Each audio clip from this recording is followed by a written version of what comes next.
તો શક્તિ એટલી છે. પછી તમે બે કામ કરો. લીટી કરીએ શક્તિ એટલી છે.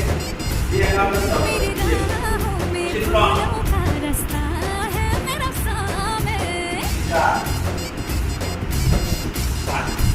ચાર કામ કરતા હોય તો શક્તિ કેટલી થાય? 4. પણ વધી જાય છે. કેટલી થાય? 100 થઈ ગઈ. 4 ગણા કામ કરતા હોય તો શક્તિ કેટલી થઈ ગઈ તમારી?